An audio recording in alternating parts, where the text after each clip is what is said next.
dimanapun Anda berada. Pada malam hari ini saya akan menyampaikan sebuah informasi bahwa melalui kompas.com Presiden Joko Widodo mengumumkan perombakan reshuffle Kabinet Indonesia Maju pada hari ini. Dalam pengumuman tersebut, Jokowi mengenalkan 6 nama sebagai menteri-menteri baru Kabinet Indonesia Maju. Di antara 6 ini, Nuril Qomas lebih kenal dengan Gus Yakut sebagai Menteri Agama. Assalamualaikum warahmatullahi wabarakatuh. Alhamdulillahirrabbilalamin. Innalillahi wa inna ilaihi raji'un.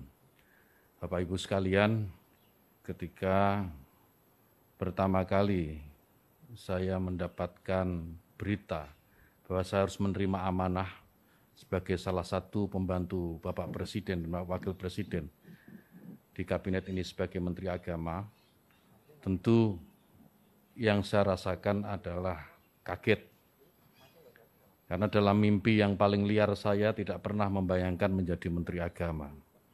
Tetapi apapun tugas amanah yang sudah diberikan ini, saya sudah bertekad untuk mewakafkan seluruh hidup dan apa yang saya miliki untuk bangsa negara. Dan kebetulan sekarang mendapatkan kesempatan melalui Kementerian Agama. Saya akan melakukan apa yang paling baik untuk bangsa dan negara ini. Yang berikutnya yang saya harus sampaikan adalah bahwa setelah nanti resmi menjadi Menteri Agama, yang pertama ingin saya lakukan adalah bagaimana menjadikan agama itu sebagai inspirasi, bukan aspirasi. Artinya apa? Bahwa agama sebisa mungkin tidak lagi digunakan menjadi alat politik, baik untuk menentang pemerintah maupun merebut kekuasaan, atau mungkin untuk tujuan-tujuan yang lain. Agama biar menjadi inspirasi dan biarkan agama itu membawa nilai-nilai kebaikan, nilai-nilai kedamaian dalam kehidupan berbangsa dan bernegara. Kemudian yang kedua tentu tugas yang tidak mudah, yaitu bagaimana bisa meningkatkan yang pertama adalah ukhuwah Islamiyah. Kenapa ukhuwah Islamiyah? Karena kita tahu bahwa mayoritas warga negara ini adalah pemeluk agama Islam. Maka negara ini akan damai, negara ini akan tentram jika sesama Muslim, sesama umat Islam ini memiliki ukhuwah atau persatuan di antara mereka. Yang kedua, meningkatkan ukhuwah watoniyah atau persaudaraan sesama warga bangsa. Kenapa ini penting? Karena kita tahu bahwa Indonesia ini merdeka, Indonesia ini lepas dari jajahan kolonial, itu karena perjuangan oleh semua agama, bukan hanya Islam. Umat Muslim, kaum Kristiani, Hindu, Buddha, Konghucu, dan semua agama yang ada di Indonesia, pada waktu pergolakan kemerdekaan mereka terlibat. Sehingga maka penting ukhuwah watoniyah ini kemudian kita bangkitkan kembali, agar tidak ada satu kelompok pun, tidak ada satu agama pun yang mengklaim merasa paling memiliki negara ini. Semua berhak memiliki negara ini. Kemudian yang ketiga, ukhuwah basyariah, persaudaraan atau persatuan sesama umat manusia. Saya sering mengutip dalam beberapa kesempatan apa yang disampaikan sahabat Nabi, sahabat Ali karamallahu wajhah, bahwa mereka yang tidak saudara dalam iman adalah saudara dalam kemanusiaan. Ini saya kira penting untuk menjadi kesadaran bagi seluruh warga bangsa ini. Jika ini dilakukan, maka saya meyakini ke depan Indonesia ini akan jauh lebih tentram, dan pembangunan yang tadi sudah disampaikan oleh beberapa calon menteri tadi, itu akan lebih mudah untuk diwujudkan.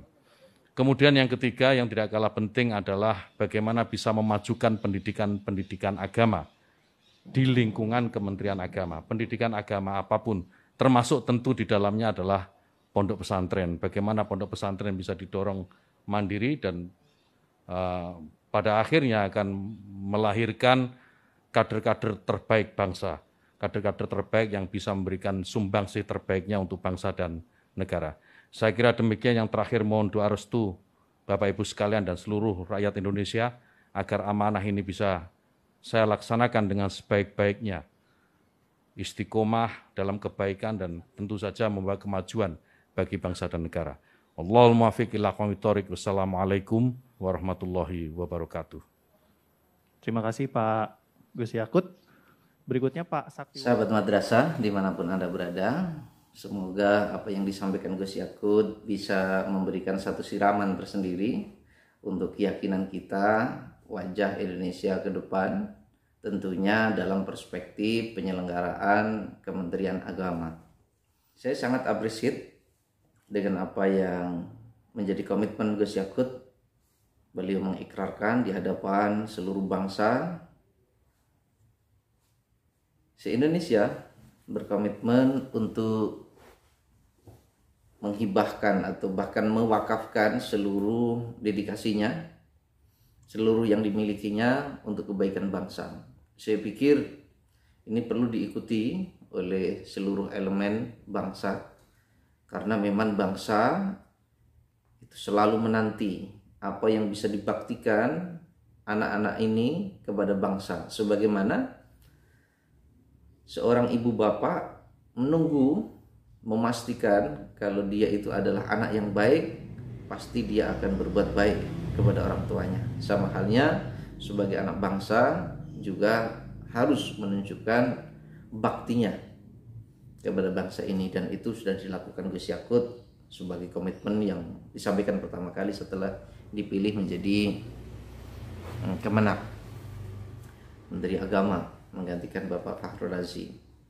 Kemudian yang kedua, sebagai langkah yang prioritas beliau sampaikan setelah resmi diangkat menjadi Menteri Agama nanti akan melakukan beberapa hal. Yang pertama adalah mengembalikan fungsi agama sebagai inspirasi, bukan aspirasi. Tentunya saya pikir seluruh nalar yang waras akan sepakat dengan hal itu, di mana kita pernah dalam kondisi yang baik, agama didudukkan sebagai fungsinya menebarkan nilai-nilai, sedangkan politik aspirasinya disalurkan melalui jalur yang benar, yaitu melalui perwakilan rakyat yang ada, melalui lembaga Dewan Perwakilan Rakyat atau melalui politik. Tetapi dengan bergulirnya waktu pasca reformasi, banyak hal yang kita anggap sebagai sebuah kondisi yang timpang, karena agama justru dipolitisasi, agama dibawa-bawa ke ranah politik. Dan itu kita melihat sebagai puncaknya ketika terjadi pemilihan gubernur dan wakil gubernur DKI Jakarta. Banyak fungsi agama ini disalahgunakan, dipakai untuk mendapatkan kekuasaan, agama dijual untuk kepentingan golongan, agama diseret-seret kepada arus politik, sehingga kondisinya akan menjadi chaos. Dan parahnya, memprihatinkan, kondisi itu bergulir terus. Bahkan sampai kita melihat akhir-akhir ini juga agama justru banyak dimanfaatkan untuk kepentingan golongan ataupun kelompok atau bahkan kepentingan pribadi, sehingga saya pikir kondisi ini harus diselesaikan dengan segera. Apa yang disampaikan Gus Yakut, saya pikir sudah sangat tepat sekali, dan saya juga mendengarkan senang sekali beliau berbicara tentang ukhuwah Islamiyah yang disorot, karena kita melihat problem di negara kita, hiruk pikuk, huru hara yang terjadi di akhir-akhir ini bukan karena kita melawan musuh yang jelas musuh, tapi justru problem seagama ini belum terselesaikan secara baik. Beliau juga menyampaikan tentang ukhuwah wataniyah, yang ini juga menjadi salah satu sebab terkikisnya kecintaan kepada negara, terkikisnya sifat-sifat kebangsaan yang sebetulnya di dunia pendidikan sudah berusaha untuk ditanamkan, dan ini adalah jalan yang benar, karena kita meyakini bahwa baiknya negara itu harus didasari dengan pendidikan yang baik dari dini, sehingga generasi yang akan datang itu bisa kita pastikan. Kemudian beliau juga menyinggung tentang ukhuwah basyariah. Jelas sekali dengan 3 ukhuwah ini siapapun tidak ada alasan untuk melakukan gesekan-gesekan yang melampaui batas. Dan ini adalah yang membuat kisruh bangsa ini. Setidaknya 3 hal ini harus dikedepankan. Beliau memastikan jangan sampai ada satu golongan atau satu agama yang mengklaim bangsa ini sehingga menafikan daripada perjuangan yang kelompok-kelompok yang lain. Ini tidak boleh terjadi. Dan yang terakhir, beliau berkomitmen bagaimana supaya pendidikan yang menjadi modal dasar dari kemajuan bangsa ini, karena pendidikanlah yang memberikan sumbangsi untuk menyiapkan sumber daya manusia yang berkelanjutan. Ini harus ditata ulang, harus diperhatikan, harus digerakkan lagi supaya lebih optimal.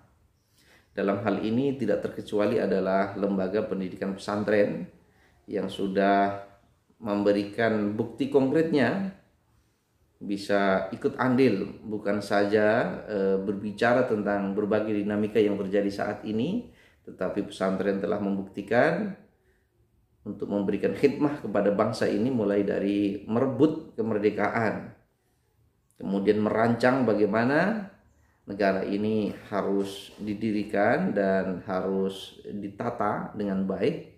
Kemudian pesantren juga sudah membuktikan dengan memberikan kontribusi berupa para santri, lulusan-lulusan santri pesantren yang tidak kalah dengan lembaga-lembaga pendidikan lainnya. Maka dari itu saya mengucapkan selamat kepada Gus Yakut.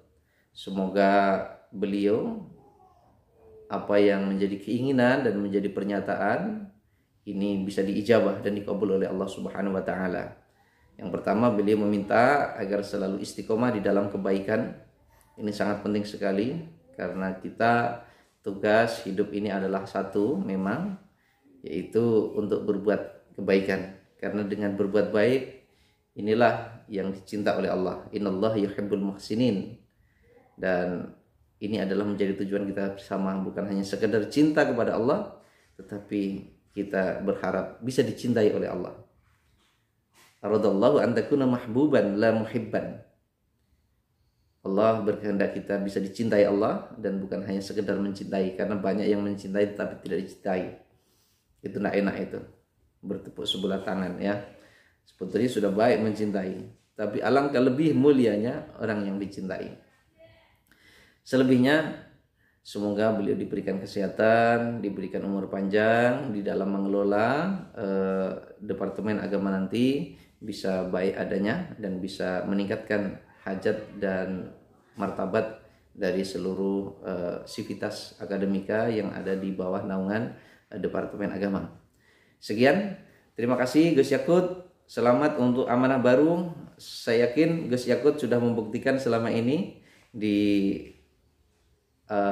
Ansor, di Banser, di NU, dan sudah membuktikan di berbagai lembaga yang beliau merintis karir beliau dan mengkhidmatkan diri. Salam Madrasah Hebat Bermartabat. Assalamualaikum warahmatullahi wabarakatuh. Insya Allah akan kita sampaikan terkait dengan berita FPI bisa saja dibubarkan, tetapi harus dilihat bentuk anatominya organisasi ini, kata Gus Yakut Khalil Kaumas.